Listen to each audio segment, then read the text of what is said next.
Pemirsa, indeks harga saham gabungan Bursa Efek Indonesia pada hari ini diperkirakan akan menguat karena kemarin sudah melemah dan beberapa hari terjadi pelemahan. Bagaimana kondisi sesungguhnya, kita langsung bergabung bersama dengan Mercy Wijaya dari studio Bursa Efek Indonesia.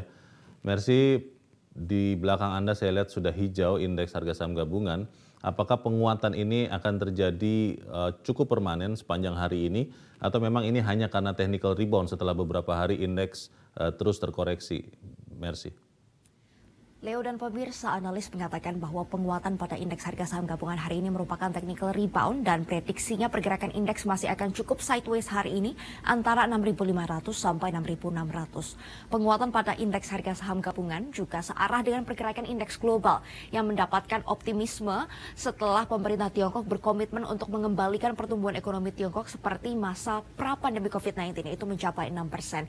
Sehingga indeks global menguat, IHSG juga terlihat menguat 0,27% ke level 6.601 pada perdagangan pagi hari ini. Selain ada optimisme dari Tiongkok, ada juga ekspektasi bahwa tingkat inflasi di Amerika Serikat akan turun di bulan Desember 2022, sehingga akan membuat The Fed akan mengurangi agresivitasnya di tahun 2023 ini. Hal ini membuat indeks global, diantaranya indeks di Asia bergerak menguat, Leo. Pada pagi tadi pukul 8.30 waktu Indonesia Barat, indeks Nikkei Jepang menguat 0,03%, indeks Hang Seng Hong Kong naik 0,9%, dan penguatan pada indeks Hatem Singapura tercatat 0,12%. Memang kemarin pemerintah Tiongkok ini kembali berkomitmen untuk mengembalikan pertumbuhan ekonomi Tiongkok yang sempat terpuruk akibat pandemi COVID-19 ke level sebelum pandemi COVID-19, yaitu mencapai 6% pertumbuhannya secara tahunan. Yang mana pada tahun 2022 kemarin prediksinya pertumbuhan ekonomi Tiongkok masih akan di kisaran 3%, Leo dan pemirsa. Dan pada tahun 2023 ini prediksinya pertumbuhan ekonomi Tiongkok bisa mencapai 4,9%. Ada beberapa langkah yang akan dilakukan oleh pemerintah Tiongkok untuk mengembalikan pertumbuhan ekonomi Tiongkok, diantaranya dengan menggenjot konsumsi masyarakat dan juga meyakinkan investor untuk kembali melakukan bisnis di kawasan Tiongkok. Oleh karena itu hari ini pelaku pasar juga akan melihat bagaimana data inflasi di Tiongkok pada bulan Desember 2022. Berbeda dengan Amerika Serikat yang diharapkan inflasinya turun, di Tiongkok untuk ini diharapkan inflasinya bergerak naik dari 1,6% menjadi 1,8% secara tahunan di bulan Desember 2022 sebagai tanda bahwa permintaan atau konsumsi masyarakat di Tiongkok bertambah dan akan menggeliatkan ekonomi di Tiongkok secara lebih lanjut. Sementara itu di Amerika Serikat, pergerakan indeksnya ini juga menguat, Leo dan pemirsa, karena ada ekspektasi inflasi pada bulan Desember akan lebih rendah dari bulan November, yaitu 6,5% secara tahunan. Dan kita bisa lihat indeks S&P 500, Nasdaq Composite ini menguatnya cukup signifikan lebih dari 1%, sementara indeks Dow Jones naik 0,8%.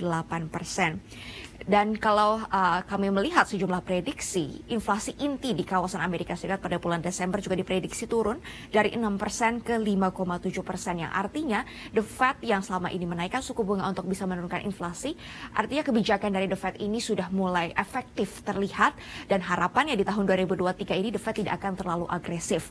Jika memang inflasi di Amerika Serikat turun, maka sejumlah analis memprediksi bahwa kenaikan suku bunga pada bulan Februari, tepatnya tanggal 1 Februari 2023 akan menjadi kenaikan suku bunga The Fed terakhir yang merupakan rangkaian dari kenaikan suku bunga yang sudah terjadi di tahun 2022 kemarin. Prediksinya pada tanggal 1 Februari 2022 The Fed akan menaikkan suku bunga 50 basis poin ke level 4,75 sampai 5%. Dan ini juga menjadi sentimen positif bagi pelaku pasar. Dan terkait dengan pasar saham sendiri, Leo, sejumlah analis melihat ada rotasi atau perpindahan tren yang tadi investasi di saham perbankan ini diminati oleh investor, dan juga ada saham-saham di sektor energi dan tambang, dan juga saham-saham di sektor consumer goods ini akan mulai beralih ke saham sektor komoditas yang saat ini sedang digenjot hilirisasinya oleh pemerintah.